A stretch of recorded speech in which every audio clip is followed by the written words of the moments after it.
Mawawala ka kaya kung nag-e-enjoy ka sa dagat nang walang ano-ano'y lapain ka ng pating?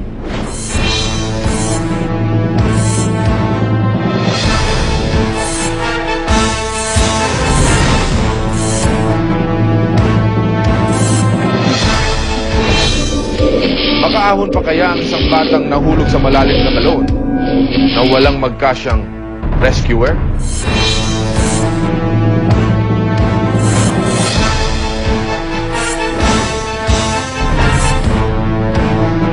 Kakayanin mo kaya ang mga panganib na sinusuong ng ibang tao makuha lang ang pangarap nilang shot sa camera?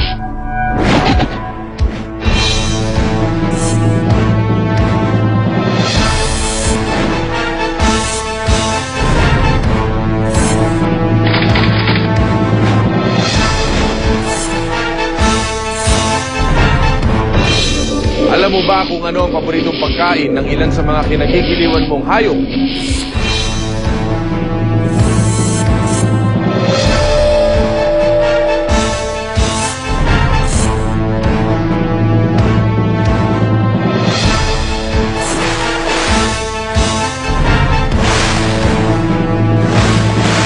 Maniniwala ka bang may isang lalaking ibinuwis ang buhay para masagip lang ang isang aso?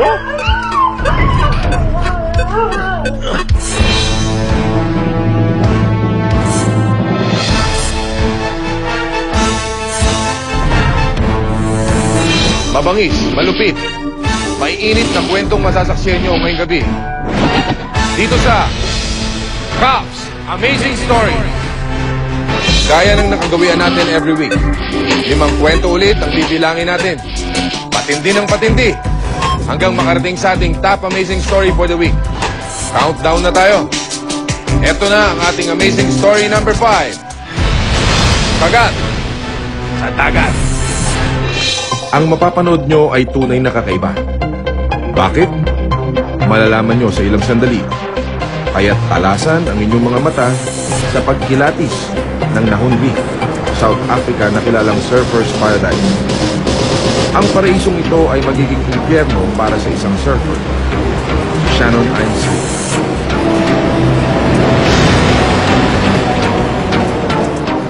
Walang kaano-ano ay lulusubin siya ng isang great white shark.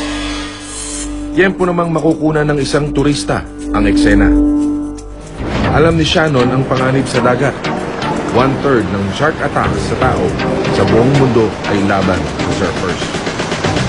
Dahil na rin ito sa itsura ng surfer mula sa ilalim ng dagat. Mukha siyang sea lion o seal na paboritong pagkain ng pating. Masdan muli ang video ng surfer. Nakita niyo ba kung ano ang kakaiba? Nakita yon ng mga dalubhasa. Sinalakay ang surfer ng isang pating. Hindi isa, 2. 2 great white shark. Parehong 10 feet ang haba. Parehong gutom. Pare-parehong mabibigo sa misyong makakain. Makakaligtas ang surfer na kamay lang ang sugatan. Utang niya ang buhay sa mismong sumalakay sa kanya. Muntik na siyang makagat ng pating sa kanan. Mabuti na lang at di sinasadyang mababangga siya ng pating sa kaliwa. Ayun, makakaiwas siya. Dahil sa pag-aagawa ng 2 pating, makakaligtas ang maswerteng surfer sa nakaambang mga kagat sa dagat. Kung yung surfer ay nasa dagat para maglibang, eto namang si Heather Boswell papalaot para maghanap buhay. Bagamat 19 years old lang, magtatrabaho na siya sa isang research vessel sa Pacific Ocean, 300 miles mula sa Kabiasnan. Magkakatuwaan sila ng mga kasama niya na magpapalamig sa tubig. Ang videong inyong mapapanood ay kuha ng isang crew member ng barko. Sabik talaga sila mag-swimming. Aabutin sila ng 1 oras. Pero ang susunod na minuto, mistulang walang katapusan para kay Heather. Biglang magpapakita ang isang great white shark sa kaali-aligid. Mabilis na aahon ng crew members puwera kay Heather. Kaya siya ang tatargetin ng pating. Kakagatin siya nito. pero hindi madiin. Para bang nakikipaglaro lang. Ganito raw minsan ang mga pating. Nagte-taste test. Matapos nito, katakatakang pakakawalan siya ng pating. Mabilis na lalapit ang barko para maiahon si Heather. Ngunit siya namang pagbalik ng tusong pating. Sabay kagat sa hita ng dalaga. Samantala, hihilahin ng mga tao sa barko ang mga kamay ng dalaga. Akala mo'y naglalaro sila ng tug of war. Ngunit, totoo ito. At ang talo, magbabayad ng dugo. Mawawakwak ng pating ang kaliwang hita ng dalaga.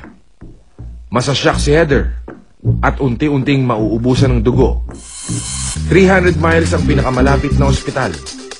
Mahabang oras ang kailangan upang makarating doon. Malagim ang sitwasyon. Ngunit himala dahil sa tiyaga, maihahatid din si Heather sa ospital at siya'y mabubuhay. Ngayon ay naglalakad ng muli si Heather gamit ang prosthetic leg. Ngunit ang mas matindi, nagsuswimming na siya ulit sa dagat.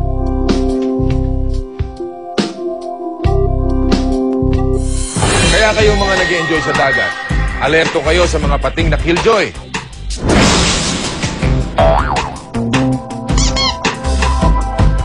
Mula sa ilalim ng dagat, pupunta tayo sa ilalim ng balon. Sa pagbabalik na Cops Amazing Story.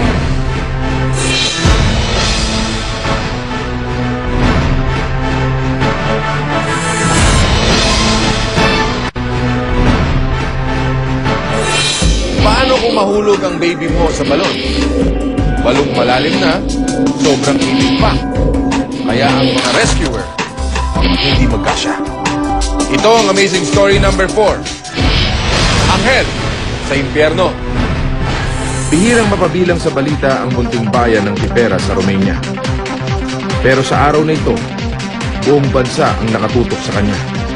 Dahil sa bayang ito, nahulog ng 16 feet sa isang balon ang batang 2 years old na si Alina Pascaru. 6 na oras na nilang sinusubukang iligtas si Alina. Pero natatakot ang batang hawakan ang taling ibinababa nila. Bukod dito, masyadong makitid ang balon para pasukin ng rescuers. Hindi mapapakali ang mga magulang ni Alina. Maging ang media ay tuliro. Hihingi sila ng mga mungkahi sa mga manonood ukol sa posibleng kalutasan. Hindi na yata masasagip pa itong munting anghel na nahulog sa impyerno. Pero biglang may darating nahulog ng langit.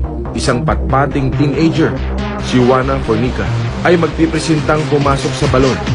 Dali-dali siyang tatalian ng mga bumbero at ibibitin ng patiwarik.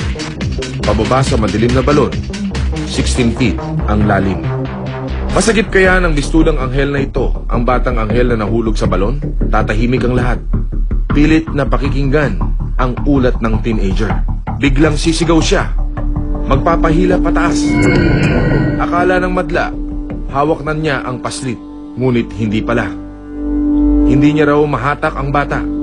Masyado daw masikip. Tumatakbo ang oras. Magpipitong oras nang nasa balon ang bata. Nakalublob sa malamig na tubig. Maaari siyang mamatay sa hypothermia. Kaya't mananaig ang ibayong pananalig ng teenager at papasukin niya ulit ang malaimpyernong balon. Sa buong Romania, milyong-milyong tao ang tumututok dito. Sa dramang walang direktor, walang script, pero may nangahas maging bida kahit walang bayad. At gaya sa pelikula, happy ending. Maliligtas ni Juana ang bata. Dahil sa kanyang pagiging anghel sa gitna ng lagim, binigyan si Juana ng pabuya. Lupa mula sa mayor at 5,000 dolyar mula sa mga televiewers. Samantala, ang anghel na nahulog na si Alina ay kinagiliwan din ng buong bansa. Paalala sa mga bata, huwag maglalaro sa mapanganib na lugar. At paalala rin sa mga magulang, laging bantayan ng inyong mga anak. Sa susunod na kwento, ang pagbabantay ng isang lalaki sa isang bata. Batang agila na 14 years niyang sinubaybayan. Bakit? Malalaman nyo sa pagbabalik ng Cops Amazing Stories.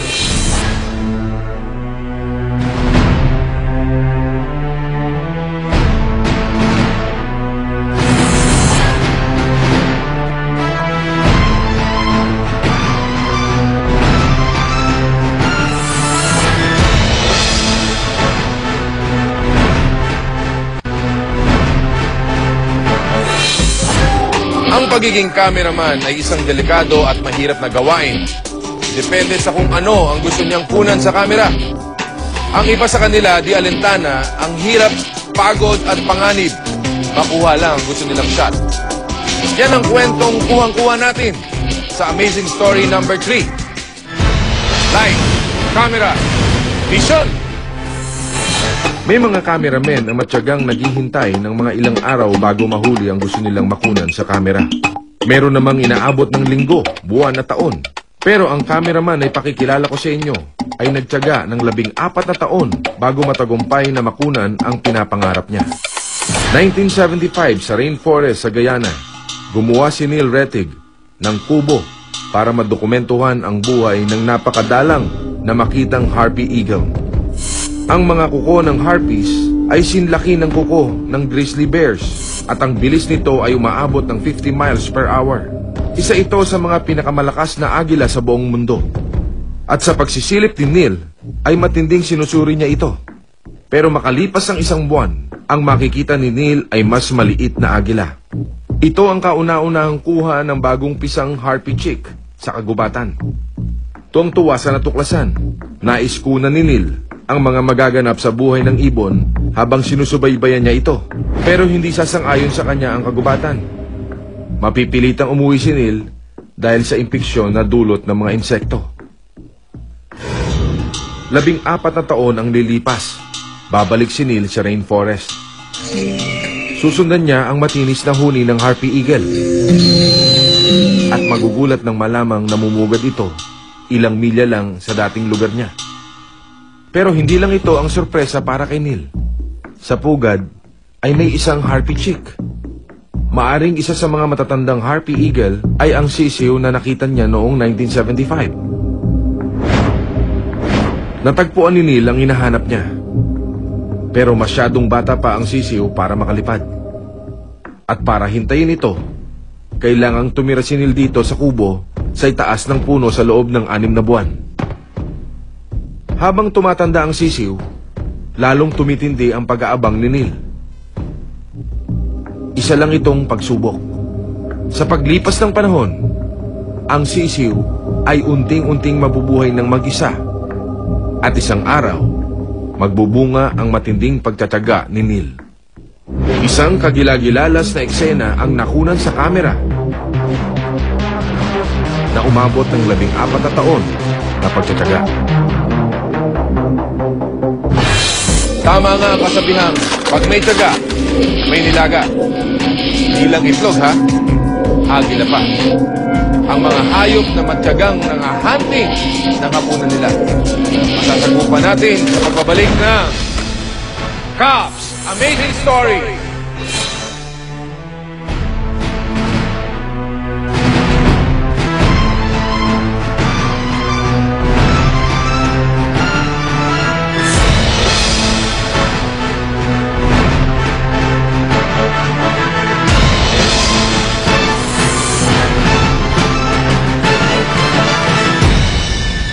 Sila ang puwersang binuo para sa isang lihim na misyon. The Empire is in peril.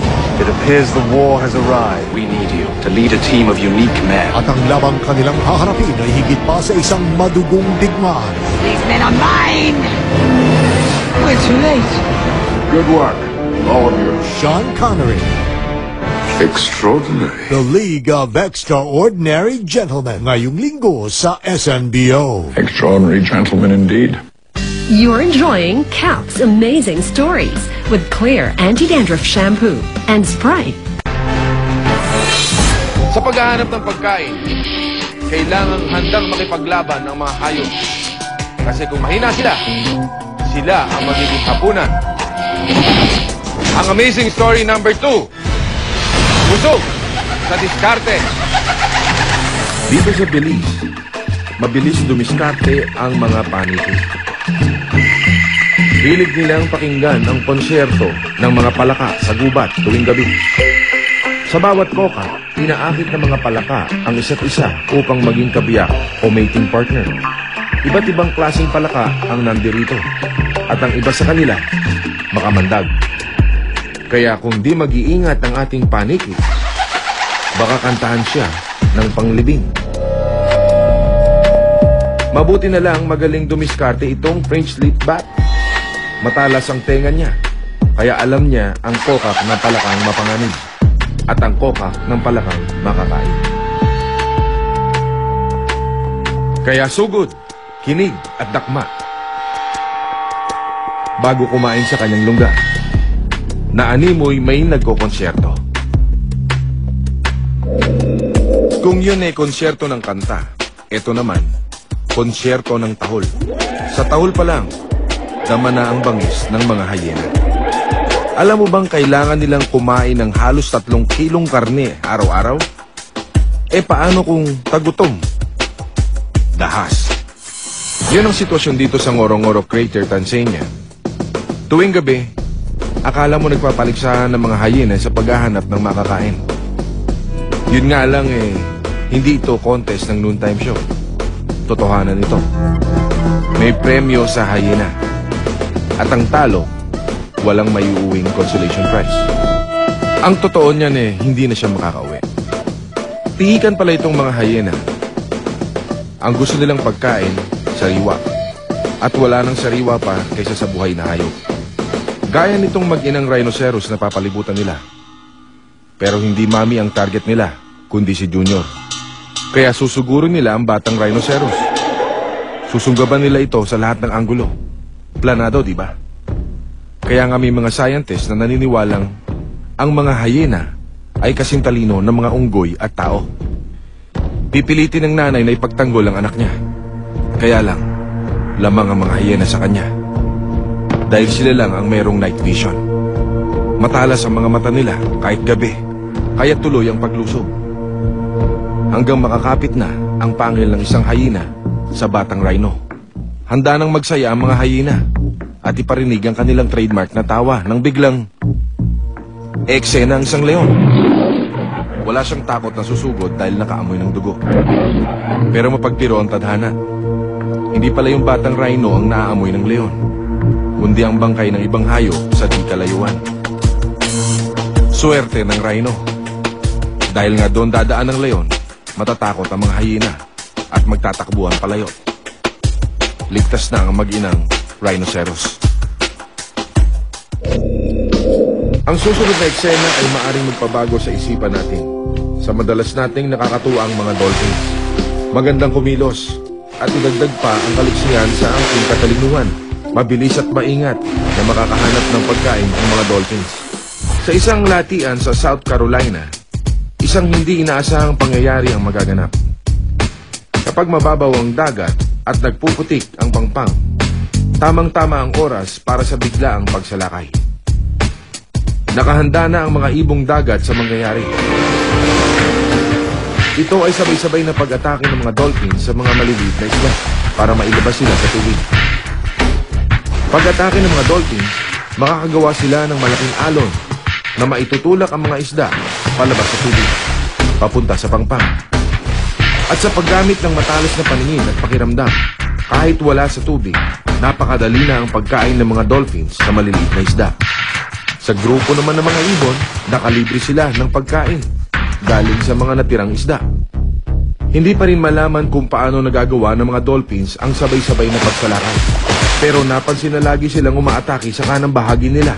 Sa katunayan, pumupurol na ang mga ngipin nila sa bahaging iyon sa kangunguya ng putik na kasama ng isda. Kahit paano pa nila ito nagagawa, ang mga dolphins ay magagaling dumiskarte pagdating sa pagkain.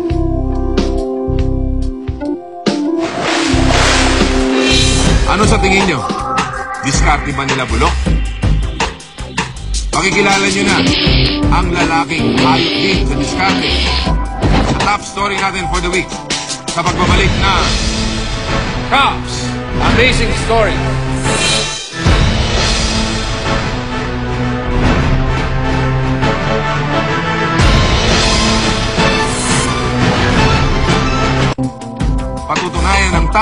siya ay dog's best friend. Ito ang top amazing story natin ngayong gabi. Kahol! Si Kahol! Hindi mo malalaman kung anong sitwasyon ang kinakailangan para dumating ang isang aksidente.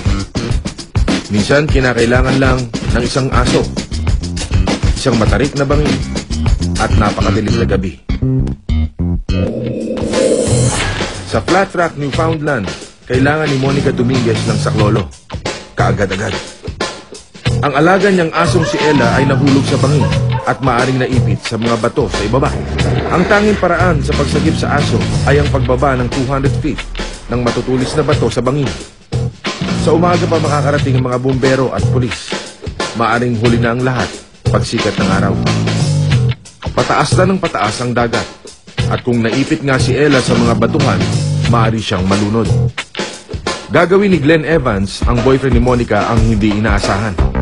Ang mga gamit ni Glenn ay hindi pang-professional. Ito ay mga pinaghahagilap lamang tulad ng harness na pambubong, helmet na pang-hockey. Kapos ang lubid. Alam na ng grupo na kulang ang paghahanda nila sa rescue na ito. 8 talampakan lang ang lubid at 20 hanggang 30 talampakan ang kinakailangan para makuha ang aso. Nang makahanap na sila ng lubid, mahigit 8 oras na ang pagtahol ni Ella sa ilalim ng bangin.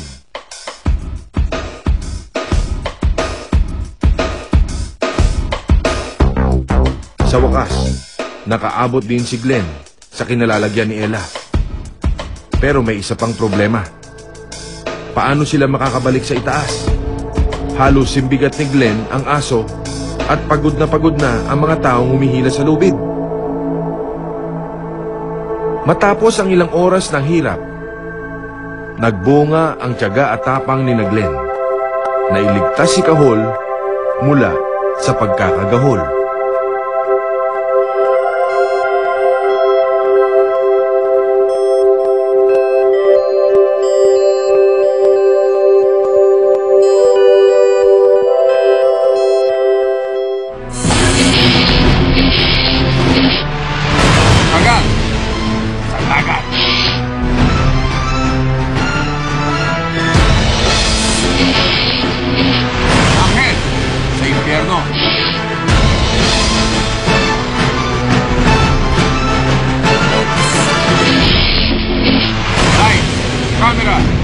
Mission!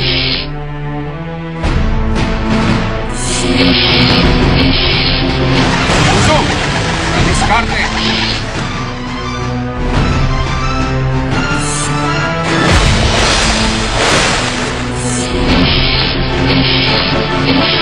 Kahol! Si Kahol!